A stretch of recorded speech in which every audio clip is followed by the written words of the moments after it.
প্রচণ্ড গরমে রোদে দুপুরবেলা ঠিক এরকম কাঁচা আমের এক গ্লাস দারুণ মজাদার শরবত থাকলে আর কি লাগে বলুন তো। একটু টক, একটু ঝাল আর একটু মিষ্টি এই কাঁচা আমের দারুণ মজাদার শরবতটা খেতে যে কতটা ভালো লাগে। এই শরবতটা কিন্তু ছোট থেকে বড় সবারই খুব পছন্দের হবে, সাথে খুব মজা করে খেয়ে নিবে। আসসালামু আলাইকুম এভরিওয়ান, সবাই কেমন আছেন? আশা করি সবাই খুব ভালো আছেন। তো বেশি কথা না বাড়িয়ে চলুন মজাদার শরবত তৈরি ফুল রেসিপিটি দেখে নেই।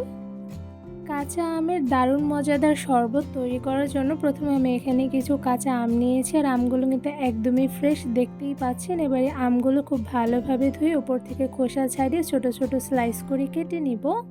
সবগুলো আমের খোসা ছাড়িয়ে ছোট ছোট স্লাইস করে কেটে নিয়েছি, আর আমগুলো কিন্তু অনেকটা পরিমাণে পাতলা করে কেটে নিয়েছি। আপনার চাইলে কিন্তু এখানে ছোট ছোট কিউব করেও কেটে নিতে পারেন। তো এই পর্যায়ে আমি সবগুলো কেটে রাখা আমগুলো একটি ব্লেন্ডার জারে দিয়ে দিয়েছি। এবারে কুচি করা আমের মধ্যে দিয়ে দিয়েছি ধনিয়া পাতা কুচি। এখানে আমি ধুয়ে রাখা ধনিয়া পাতা কুচি দিয়ে দিয়েছি, আর সাথে দিয়ে দিয়েছি কাঁচামরিচ। এখানে আমি একটার মতন কাঁচামরিচ দিয়ে দিয়েছি। বেশি কাঁচামরিচ দিলে সেক্ষেত্রে কিন্তু শরবত থেকে অনেকটা পরিমাণে ঝাঁঝালো ধাঁচ আসে। এবার এর মধ্যে দিয়ে দিয়েছি হাফ চা চামচ পরিমাণ গোলমরিচের গুঁড়া, সাথে এর মধ্যে দিয়ে দিয়েছি এক চা চামচ থেকে একটু কম পরিমাণে বিট লবণ, আর সাথে দিয়ে দেবো চাট মশলা। এখানে আমি হাফ চা চামচ পরিমাণ চাট মশলা দিয়ে দিয়েছি, আর সাথে দিয়ে দিচ্ছি চিনি। এখানে আমি প্রায় 3 টেবিল চামচ পরিমাণ চিনি দিয়ে দিচ্ছি।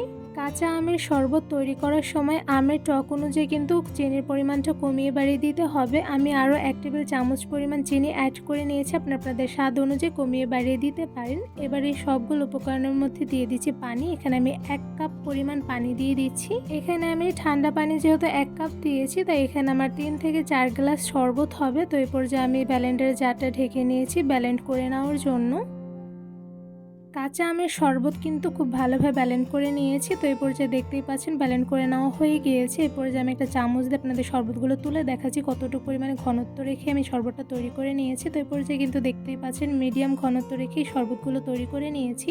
কাঁচা আমের শরবতগুলো আরও কিছুটা পরিমাণে পাতলা করে নেওয়ার জন্য কিন্তু আপনারা চাইলে ঠান্ডা পানি ব্যবহার করতে পারেন। এবার এই শরবতগুলো গ্লাসে ঢেলে নিব।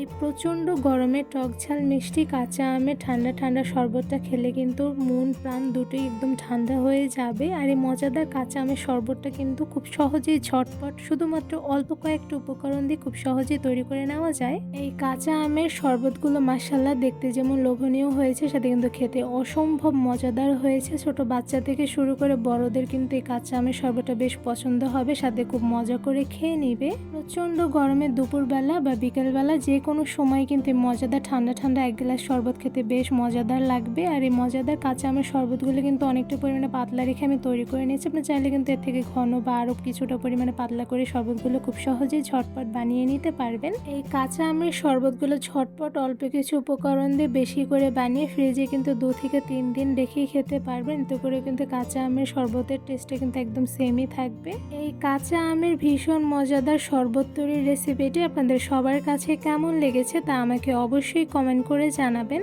এই দারুণ স্বাদের ঝটপট কাঁচা আমের দারুণ মজাদার শরবত তৈরির রেসিপিটি আপনাদের সবার কাছে ভালো লেগে থাকলে আমার চ্যানেলটি সাবস্ক্রাইব করে ভিডিওতে বেশি বেশি লাইক কমেন্ট শেয়ার করে আমার পাশেই থাকবেন। আজকে এখানে বিদায় নিচ্ছি, দেখাবো অন্য কোনো ভিডিওর মাধ্যমে। সবাই সুস্থ থাকবেন, ভালো থাকবেন, আল্লাহ হাফেজ।